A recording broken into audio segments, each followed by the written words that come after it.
Jake buys a rental property. Marcus puts the same money into index funds. They both think they made the smarter choice. They're both wrong, because one of them forgot to count the hours and the other forgot to count the zeros. And when you actually run the numbers over 20 years, the gap will make your stomach drop.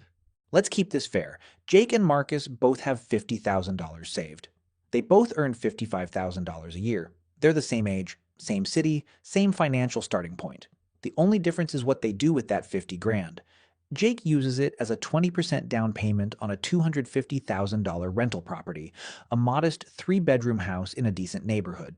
He takes out a 30-year mortgage at 7% interest. His monthly mortgage payment is about $1,330.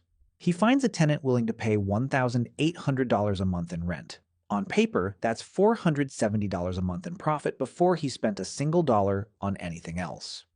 Jake feels like a genius.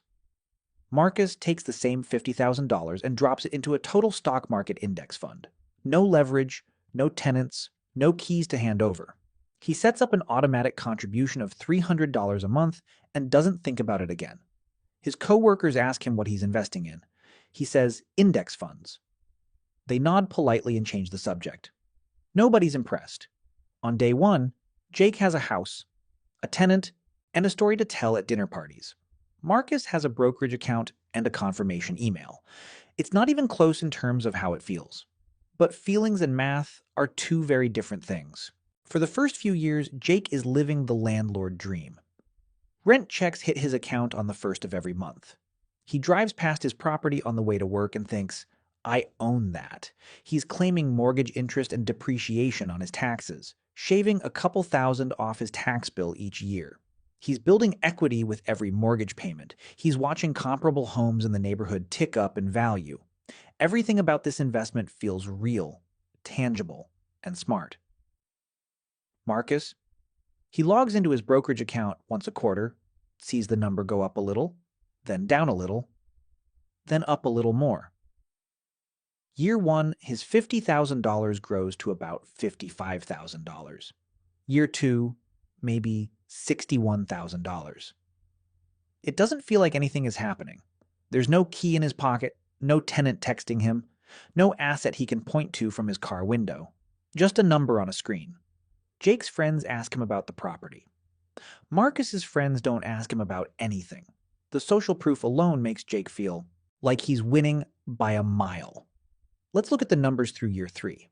Jake has collected roughly $64,800 in rent. His mortgage payments total about $47,880. That leaves $16,920 in gross cash flow. Sounds great, until you subtract everything else. Property taxes run about $3,000 a year. Insurance adds another $1,500. He's already replaced a water heater for $1,200, fixed a leaking roof for $2,800, and dealt with 1 month of vacancy between tenants that cost him $1,800 in lost rent plus $600 to clean and relist. Property management? Jake does it himself to save money, but that means phone calls at 10 p.m., weekend showings, and coordinating repairs on his lunch break.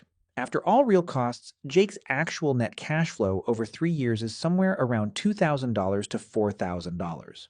Not the $16,920 that looked so good on a napkin, and that doesn't account for a single hour of his time. Marcus, meanwhile, has put in $50,000 plus $10,800 in monthly contributions, at roughly 10% average. Annual return, his portfolio is sitting at about $76,000. He spent 0 hours managing it, 0 phone calls, 0 emergencies. But Jake still has leverage working for him. His $250,000 property has appreciated maybe 3 to 4% a year and is now worth around $270,000 to $280,000.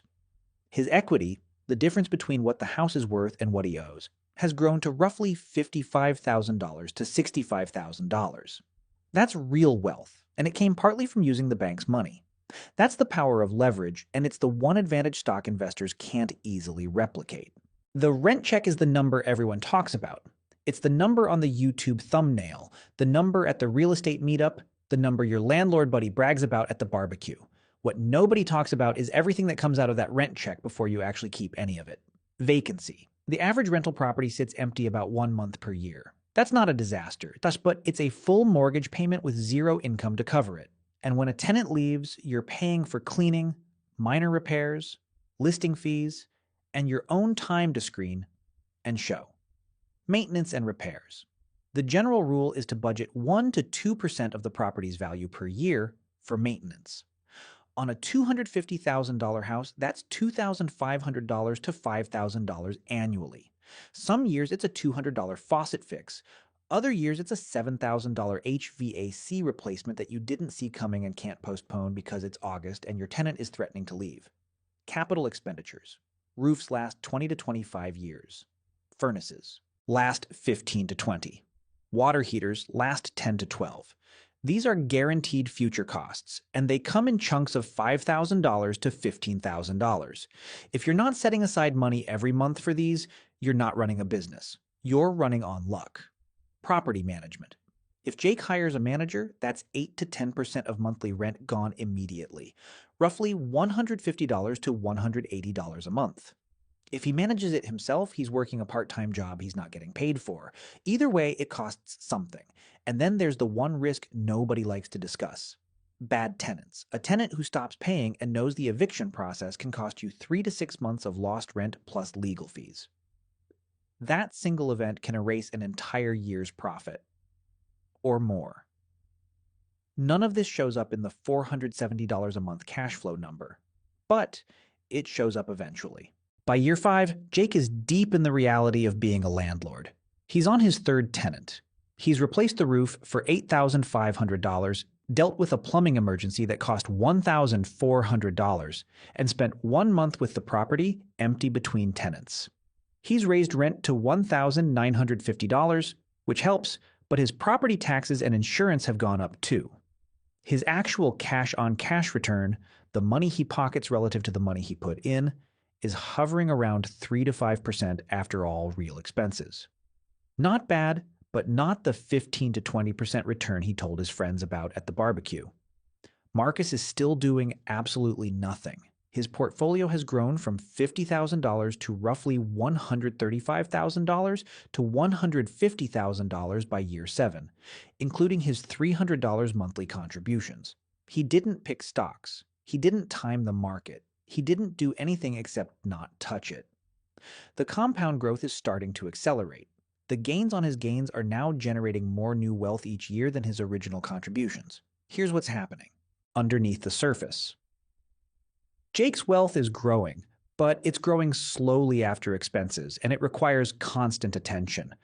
Marcus's wealth is growing in a curve, slowly at first, then faster and faster. Compounding is boring for the first 5 years and astonishing for the next 15. By year 10, Jake's property is worth roughly $335,000 to $350,000. His remaining mortgage balance is about $166,000. That puts his equity at approximately $170,000 to $184,000. Over 10 years, after subtracting every real cost, mortgage interest, taxes, insurance, repairs, vacancy, capital expenditures, Jake's total out-of-pocket beyond the original down payment is somewhere between $20,000 and $35,000. Marcus's portfolio, with consistent $300 monthly contributions and roughly 10% average annual returns, is sitting at approximately $165,000 to $180,000. He put in $50,000 upfront plus $36,000 in contributions. $86,000 total. The rest is pure compound growth. And he spent exactly 0 weekends fixing anything. At year 10, they're surprisingly close in total wealth. Jake might be slightly ahead thanks to leverage. But here's the thing. Jake also spent hundreds of hours managing his property, took on hundreds of thousands in debt, and concentrated his entire investment in a single asset in a single zip code. Marcus diversified across thousands of companies and never lost a night of sleep. This is where the story fully separates. By year 20, Jake's property is worth roughly $450,000 to $500,000. His mortgage is either paid off or nearly there. His equity is somewhere between $400,000 and $500,000 depending on appreciation. He's been collecting rent the entire time, but after 20 years of maintenance, repairs, turnover, taxes, insurance, and at least one major renovation, his total net profit from cash flow might be $40,000 to $80,000 above what he spent. Maybe more in a hot market, maybe less in a flat one. Marcus's portfolio?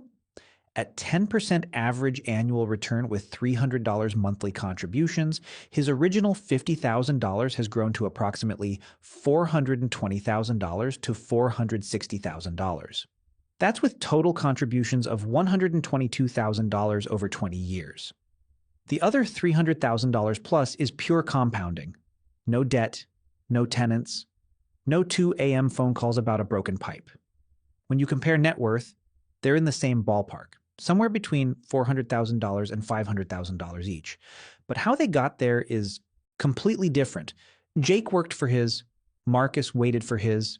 Jake had stress, risk concentration, and illiquidity. Marcus had volatility, but liquidity and freedom. And here's the part that changes the math dramatically. If Marcus increased his monthly contribution by even $200 by bringing it to $500 a month, his 20-year portfolio jumps to roughly $550,000 to $600,000. That's because in the stock market, increasing your contribution has a multiplied effect through compounding. In real estate, increasing your investment usually means buying another property, taking on another mortgage, and doubling your workload. If I only showed you the downsides of real estate, I'd be doing what every stock market influencer does. Stocks have real risks that people love to gloss over. Volatility is brutal. In 2008, the market dropped roughly 37%. In March 2020, it dropped 34% in a single month. If Marcus had $150,000 in his portfolio and watched it fall to $95,000 in a few weeks, that's not a number on a screen. That's gut-wrenching. And the data is clear. Most retail investors panic sell during crashes and buy back in after the recovery, locking in losses at the worst possible time. There's no cash flow. Unlike a rental property, index funds don't send you a monthly check you can spend. Dividends exist, but on a total market fund, you're looking at maybe 1.5 to 2% yield. On $150,000, that's about $200 a month. That's not replacing anyone's income. No leverage. Marcus used $50,000 to control $50,000 in assets. Jake used $50,000 to control $250,000 in assets. That 5-to-1 leverage is powerful when property values rise. And it's the main reason real estate creates more millionaires than the stock market in many surveys. And there's no tax magic like depreciation. Real estate investors can deduct the theoretical decline in their building's value from their taxable income, even if the property is actually appreciating. That's a legal tax shelter that stock investors simply don't have access to.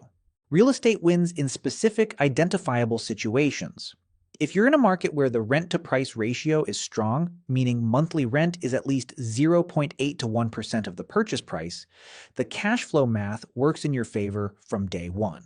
If you're willing to treat it as a business, not a side hustle, screening tenants carefully, budgeting for capital expenditures, building systems, the returns can exceed stocks, especially with leverage. If you use strategies like house hacking, living in one unit and renting the others, you can reduce your own housing costs to near zero while building equity. That's something the stock market simply can't do.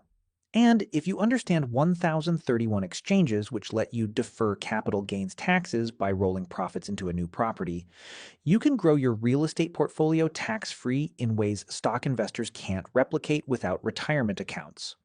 Real estate isn't a bad investment. It's a misunderstood one. Jake and Marcus both walked away from that decision thinking they were making the smart play. Jake thought real estate was the proven path to wealth. Marcus thought the stock market would do the work for him. Neither of them actually sat down and mapped out what this costs. In dollars, in time, in stress, and in risk. Over 10 or 20 years. The real trap isn't real estate, and it isn't stocks. The real trap is picking either one based on a YouTube headline, a podcast clip, or something your uncle said at Thanksgiving without ever running the full numbers for your own situation. And if you're wondering what happens when you do both, when you own property and invest in the market at the same time, That's a completely different conversation.